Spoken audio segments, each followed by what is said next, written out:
Hi everyone, welcome back. Thanks for joining us today. We've got a brand new story to share with you, so let's begin. My name is Robert, and I want to talk about something that I never thought would happen to me. Before I got married, I used to hear older couples talk about how things change once kids come into the picture. They'd say that the passion fades, that intimacy takes a back seat to diapers, school runs, and endless responsibilities. I always thought that won't be me. I believed that if two people loved each other, they'd make it work, no matter what. But now I see exactly what they meant. I've been married to my wife, Sylvia, for 3 years. In the beginning, things were great: affection, closeness, that deep connection that made us feel like we were in our own little world. But after our son was born, everything changed. It's been 2 years since we last had sex. That's not an exaggeration. 2 full years. At first, I tried to be patient. I thought she was just exhausted from the pregnancy, that she needed time. But months turned into a year, and a year turned into 2. Anytime I tried to get close to her, she would pull away. There was always an excuse. She was tired, she had work in the morning, she wasn't in the mood. Eventually, I stopped asking because, honestly, being rejected over and over again does something to you. It makes you feel like a burden. And it wasn't just the lack of intimacy that hurt. It was the way she started treating me, like another piece of furniture in the house. Her patience with me grew thinner. It felt like all of her energy went into her job and our son, and I was just there, a provider, a roommate, someone she barely acknowledged unless it was about bills or responsibilities. There was no warmth, no affection. At some point, I started to wonder if there was someone else. It's not like I had proof. Sylvia wasn't acting sneaky, and I never caught her in any lies. But when someone loses all interest in you that fast, you start to question things. I checked her phone a few times when she left it lying around. I looked through her social media, paid attention to her schedule. But nothing. No suspicious messages, no sudden late nights at work, no new habits that screamed affair. It left me stuck in a strange place. If she wasn't cheating, then what was this?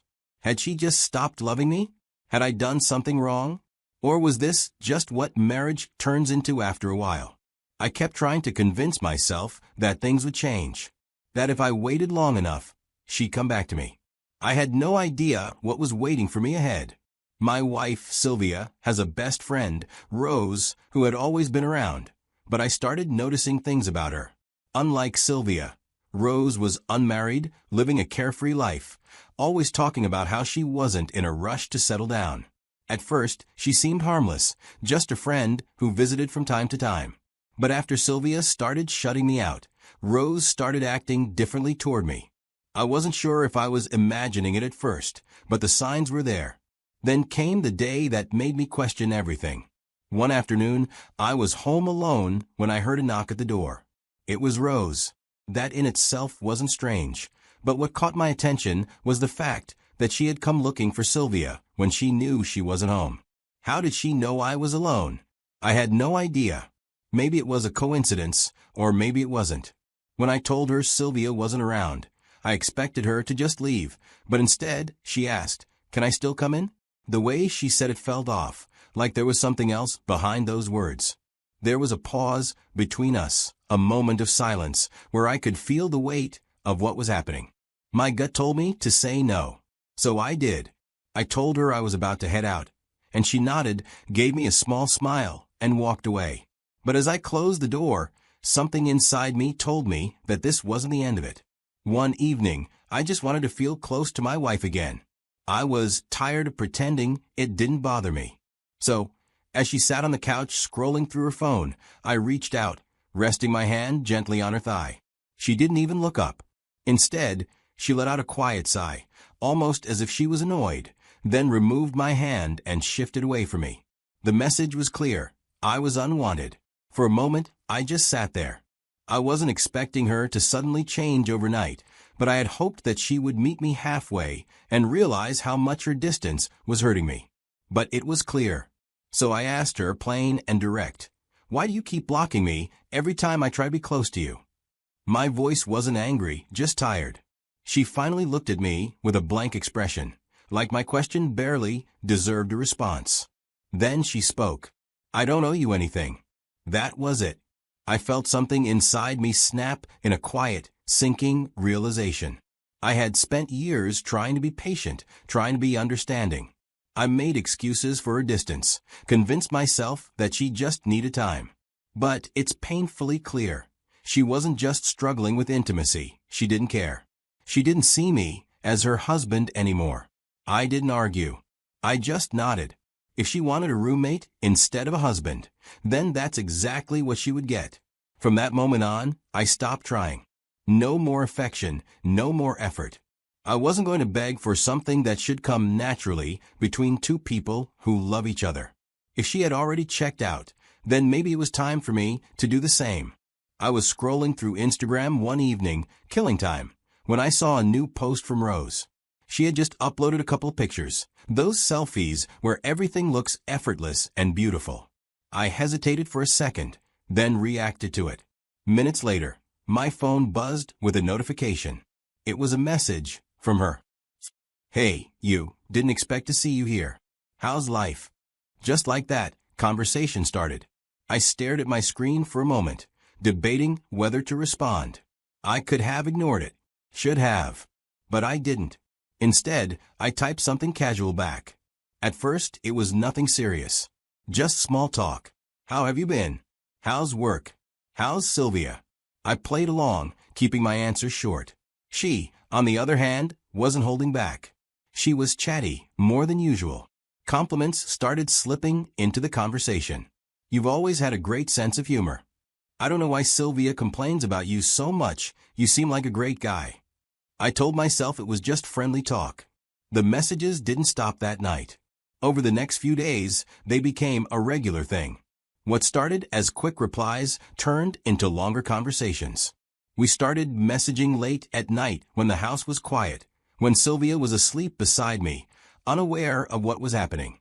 It felt easy, natural, like talking to someone who actually wanted to listen, who wasn't irritated by my presence, who didn't sigh when I tried to start a conversation. With Rose, there were no cold shoulders, no dismissive replies. She was engaged, laughing at my jokes, sharing things about her life, and making me feel seen. I found myself waiting for her message before going to bed. And it wasn't long before she started saying things like, "I bet we'd have fun if we hung out, just the two of us." I should have stopped. I should have seen it for what it was. But I didn't. When Rose comes over to see my wife, it's like I don't exist. She barely looks at me, never acknowledges my presence beyond a polite nod, and keeps her conversations strictly between herself and Sylvia. But it's a completely different story when we chat. Her texts are flirty, teasing, and filled with a kind of attention I haven't received from my own wife in years. It's like she's playing two different roles, one in front of Sylvia, where she acts indifferent, and another in private, where she makes it clear she wants something more. She would ask when I was free to hang out, and when I gave vague, dismissive answers, she would always find a way to steer the conversation back to the idea of us spending time alone. One particular weekend, when Sylvia was out of town visiting her parents with our child, Rose wasted no time making her move. She sent a message saying she could come over and help cook or clean, as if she was just being thoughtful. But when I declined, she quickly switched tactics, saying she could just keep me company, so I wouldn't feel lonely. That offer didn't sit right with me either. It felt calculated, like she was waiting for this exact moment when I was alone. I rejected that offer too, making up an excuse about having work to do. It felt like a test, like she was seeing how far she could push before I gave in. And the more my wife continued to shut me out, the more tempting Rose's attention became. One day, after a rough day at the office, Rose invited me over. I hesitated at first, but I told myself I just needed someone to vent to. So I went. The moment I stepped into her apartment, I could tell this wasn't just a friendly visit. The place smelled different, like candles and something sweet in the air. She had dim lighting, soft music playing in the background, and she was dressed in a way that made it clear she had planned for this.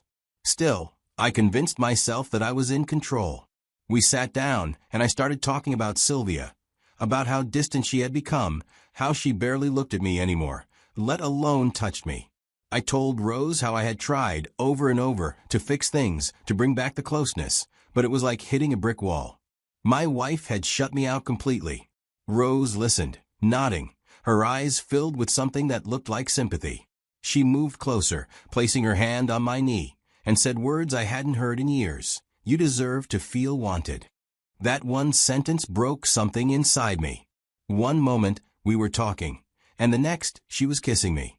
It wasn't slow, it wasn't hesitant, it was urgent, like she had been waiting for this just as much as I had. When you've been starving for something for so long, and someone finally offers it to you, logic doesn't stand a chance. I won't lie, Rose is a very beautiful lady and very attractive. So before I could think, we were in her bedroom, tangled in each other. It was quick, almost desperate, but for the first time in what felt like forever, I felt alive again. I felt seen. I felt wanted. And as much as I hated to admit it, I had missed this. But as soon as it was over, reality hit me. I stared at the ceiling, breathing heavily, my mind racing with everything I had just done. This wasn't who I wanted to be. This wasn't how I wanted to fix the emptiness in my marriage. I turned to Rose, ready to tell her that this couldn't happen again, that it was a mistake. But before I could even open my mouth, she smiled, traced a finger down my chest, and whispered, "This is just the beginning for us." To her, this wasn't just a one-time thing. It was the start of something. But to me, it was a line I never thought I'd cross. And now that I had, I wasn't sure if I could ever undo it. After that night, Rose started pushing the boundaries. One day, she asked if I had ever tried using ice during sex. Confused, I asked her what she meant, and that's when she started explaining. She described how she wanted to be tied up and have a jar filled with ice and other things involved. Things I wasn't even sure I understood. She didn't just stop there. She had ideas, and they weren't just limited to a bedroom. She wanted us to use my matrimonial bed, the same bed I used to share with my wife before everything went cold. She thought it would be exciting, like a final act of revenge against Sylvia for rejecting me. And if that wasn't enough, she suggested we try it inside a car, parked somewhere risky, just to add to the thrill. I didn't know how to respond. It wasn't just that her requests were wild. I had never explored anything like this before. Sure, I had missed being wanted. I had craved intimacy for so long, but this was something different. Yet part of me couldn't deny the pull, the curiosity. Deep down, I kept wondering, what did Rose see in me? Rose seemed obsessed. She wasn't just interested, she was relentless. While I tried to slow things down, she pushed harder, her messages becoming more graphic, more demanding. I thought I was in control, but the more I tried to slow her down, the more it felt like she was the one controlling me. One night, I woke up to the sound of muffled sobs. At first, I thought I was dreaming, but as my mind cleared, I realized the soft, shaky breaths were coming from Sylvia. My eyes adjusted to the dim light of our bedroom, and when I turned to face her, I saw her sitting up in bed, my phone clutched tightly in her hands, her shoulders trembling as she tried to suppress her cries. My heart started pounding. There was no doubt about what she had seen. The messages, the calls, everything. For a split second, I just stared at her, unsure of how to react. She had no right to play the victim. I reached out and firmly took my phone from her grasp. I unlocked the screen to confirm what I already knew. The chat with Rose was open. "Why are you crying?" My voice came out steady. "You pushed me away. For 2 years, you made it clear I was nothing more than a roommate to you. So why does it hurt you now that someone else was willing to give me the attention you refused to?" I expected her to get defensive, to lash out and deflect like she always did whenever I brought up our problems. But this time, she didn't. Instead, she covered her face with her hands and let out a deep, shaky breath, like she had been holding something in for far too long. And then, finally, she spoke. Her voice was barely above a whisper. "It was Rose," she admitted. "She kept telling me to do it. She told me to stop being affectionate, to stop giving in to you. She said if I pulled away long enough, you'd give up, and she said that when I will remain in control." I stared at her. I wanted to say something, to call her out for being so easily manipulated, but my mind was racing too fast to form a response. It all made sense now. The complete lack of intimacy. The way she had slowly built a wall between us and let our marriage crumble. without even putting up a fight. And Rose, her best friend, the woman who had been acting like a supportive friend to Sylvia while secretly luring me into her trap. Sylvia reached for my hand, her fingers trembling. I didn't know, Robert. I swear, I didn't see it until now. I thought I was keeping control of my own marriage. But she was controlling me. Her voice broke on the last word, and for the first time in a long time, I saw my wife, the woman I had fallen in love with, breaking down in front of me, realizing just how much damage had been done. But the question was, could it be undone? I sat on the edge of the bed. My wife, the same woman who had spent years pushing me away, suddenly begged me not to leave her. Through her tears, she kept saying she was sorry. Over and over again. She told me she had been selfish, that she had taken me for granted, and that she had convinced herself that I would always be there no matter how she treated me. But now, seeing what had happened, seeing how easily another woman had stepped in when she left that space empty, she realized how wrong she had been. She said she didn't want to lose me. She didn't want our family to fall apart over this. I didn't know how to feel. As much as I wanted to punish her with my silence, the truth was, I still loved her. I didn't know if we could fix this, but I knew I had to at least try. I took a deep breath and made my decision. First, I pulled up Rose's number and blocked her without hesitation. I deleted the entire chat, every message, every picture, every trace of what we had done.